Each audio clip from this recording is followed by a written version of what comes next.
Nós já ouvimos hoje à noite uma grande ênfase a respeito da recuperação do Evangelho. Então, é quase um pós-escrito não científico para mim fazer uma pergunta muito simples. O que é o Evangelho?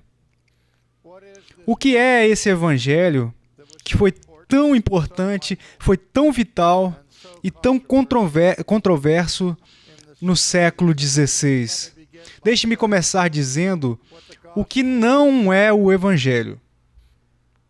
O Evangelho não é o nosso testemunho pessoal. O nosso testemunho pessoal pode ser de interesse para que as pessoas possam ser usadas por Deus para introduzir o Evangelho através de uma conversa. Nós podemos ter métodos de evangelismo que aprendemos, como, por exemplo, a explosão do evangelismo, perguntas de alta análise. Você chegou ao ponto de ter a certeza que quando você morrer, você irá para o céu? Então, em seguida, se você morrer hoje e estiver diante de Deus hoje à noite, e Deus disser para você, por que eu deveria deixar você entrar no meu reino? O que você diria? Essas perguntas não são o Evangelho. Elas são uma introdução maravilhosa para discussões e conversas a respeito do Evangelho. Ou você pode ter ouvido a ideia de que Deus o ama e tem um plano maravilhoso para a sua vida. Isso pode ou não ser verdade na análise final. Os réprobos não acharão o plano tão bom. Mas, de qualquer forma, isso também não é o Evangelho. O que é o Evangelho? É encontrado nas páginas das Escrituras Sagradas. E há dois aspectos distintos a respeito do Evangelho. E esses aspectos são o que eu distinguiria entre o conteúdo objetivo do Evangelho e depois a apropriação subjetiva do Evangelho. Em termos muito simples, a controvérsia do século XVI não se concentrou na primeira parte, no Evangelho objetivo. O Evangelho objetivo simplesmente é este. É Jesus. Quem Ele é e o que Ele fez. Sua vida de perfeita obediência, sem pecado. Sua expiação substitutiva. Sua ressurreição, sua ascensão ao céu, sua promessa de seu retorno. Mas quando chegamos ao aspecto subjetivo do Evangelho, é aí que a controvérsia se enfurece. E esta é a pergunta. Como a vida de Cristo, como é a vida de Cristo, como é a obra de Cristo e os seus benefícios apropriados para nós? A Igreja Católica Romana tinha uma resposta muito complexa para essa pergunta e tentou responder a essa pergunta. Eles voltaram à história para usar a linguagem que foi formulada pela primeira vez pelo filósofo Aristóteles.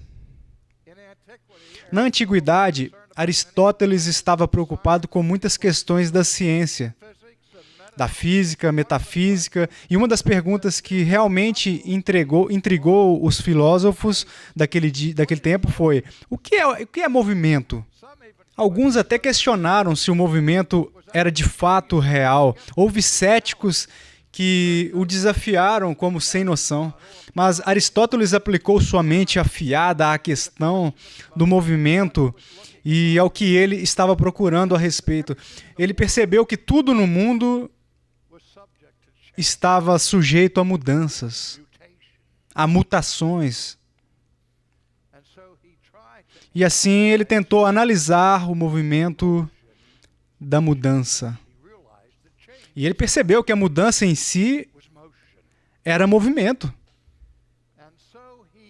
E assim ele, em sua análise, distinguiu várias causas diferentes de movimento.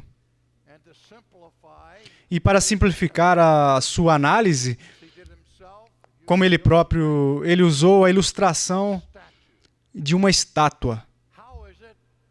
Como é que uma estátua surge? Uma estátua é algo que resulta de uma tremenda mudança da matéria original da qual a estátua é feita. E assim, ele falou a respeito da causa material das estátuas. E ele definiu a causa material como aquela da qual uma coisa é feita. Mas então ele discerniu vários outros aspectos da causalidade envolvida na produção da estátua. E ele disse, qual é a causa eficiente da estátua? A resposta é simples, a causa eficiente da estátua é o escultor, que se move, que muda a forma dela, o assunto, a matéria, e a transforma em um belo trabalho. E essa causa eficiente também exige uma causa suficiente, aquela causa que foi capaz de fazer o trabalho real ser concluído. Além disso, Aristóteles notou causas ainda diferentes. Ele falou de uma causa formal. E ele descreveu a causa formal como o plano ou a planta. Ou estava escrito em um papel, ou estava simplesmente na mente do escultor. Mais tarde, Michelangelo, talvez o maior escultor de todos os tempos, teve uma série de obras inacabadas, estátuas que ele chamou de prisioneiros, porque ele olhava para um bloco de mármore de Carrara e ele veria, antes mesmo de pegar suas ferramentas, o produto finalizado. E ele pensou que sua tarefa era cinzelar naquele bloco de pedra e liberar o formulário que já estava contido nele. E Aristóteles também observou o que chamou de causa final. O propósito pelo qual essas mudanças ocorrem. E no caso da escultura, ele disse que o objetivo da escultura pode ser embelezar os jardins de um comerciante rico ou adornar a propriedade de um papa. Mas então, em toda essa definição de diferentes tipos de causalidade, ele se concentrou em outro tipo de causalidade, que ele descreveu como a causa instrumental. As ferramentas ou os instrumentos que o escultor usa para formar,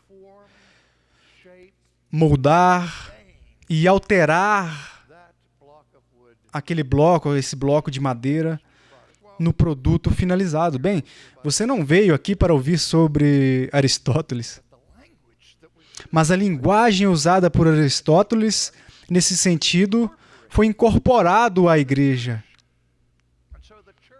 E assim a igreja usou todas essas diferentes definições de causalidade.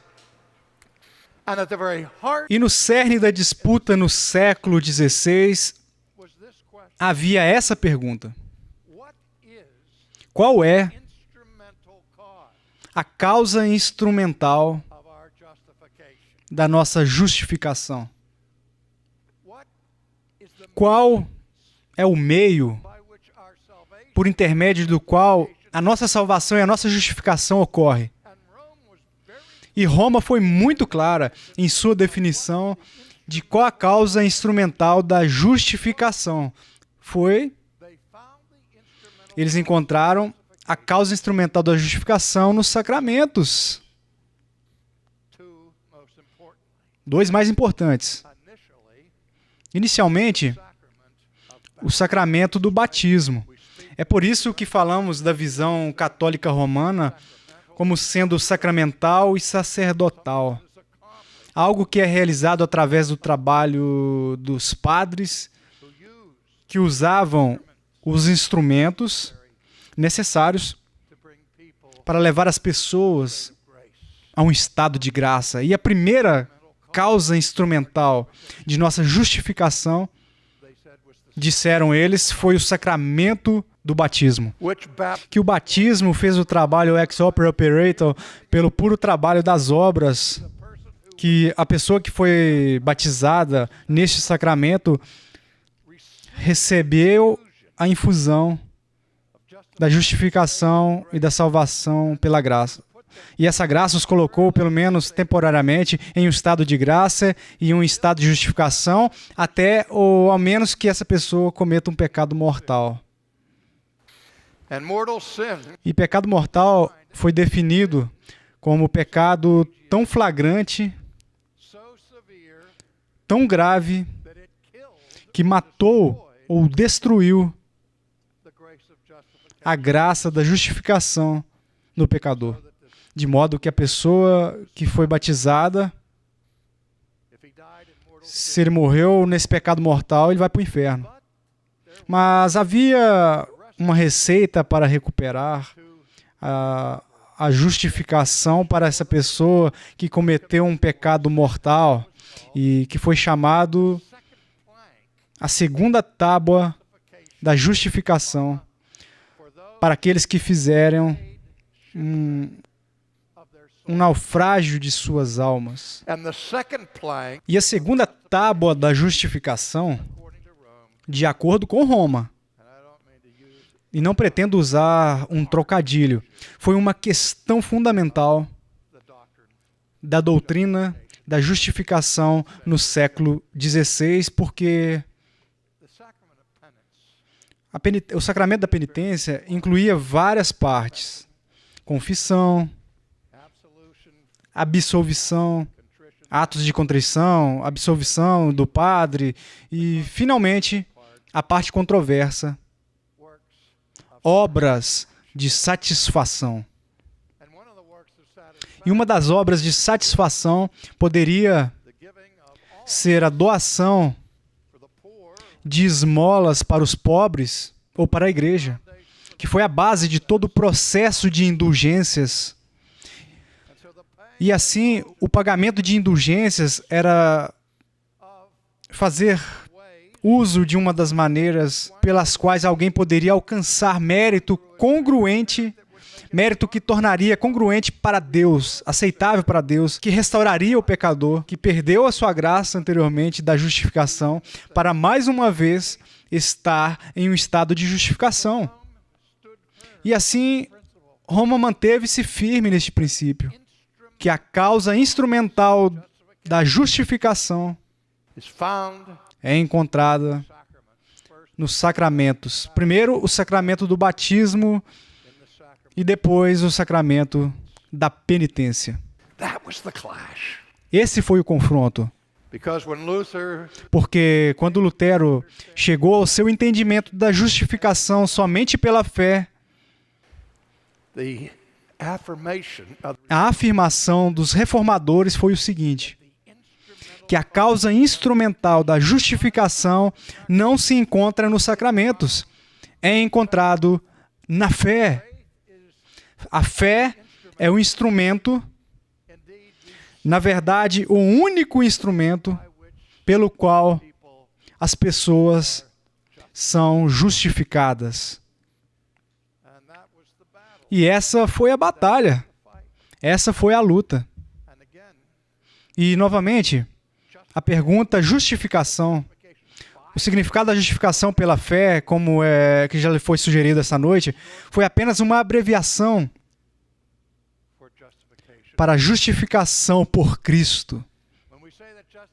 Quando dizemos que a justificação é pela fé, estamos falando do dado instrumental, o meio pelo qual uma pessoa é justificada. E justificação pela fé significa simplesmente que o instrumento da nossa justificação é com a fé, e pela fé, e através da fé, estamos ligados a Jesus, para que tudo o que Ele é e tudo o que Ele fez possa ser dado a nós. A justificação é somente por Cristo. Você sabe, de novo, em termos dessa linguagem de causalidade, os reformadores usaram outro termo que Aristóteles nunca pensou em seus dias, e essa foi a causa meritória da nossa salvação. E quando os reformadores falaram da causa meritória da nossa salvação, eles falaram do mérito apenas de Jesus Cristo, sozinho. Solos Christos. Justificação. O meio é o instrumento pela qual estamos ligados a Jesus, e sua justiça nos é dada pela fé. É o que Paulo estava dizendo em Romanos 1. É isso que Lutero estava repetindo na Reforma. O justo viverá pela fé. O único instrumento pelo qual somos justificados. Amém.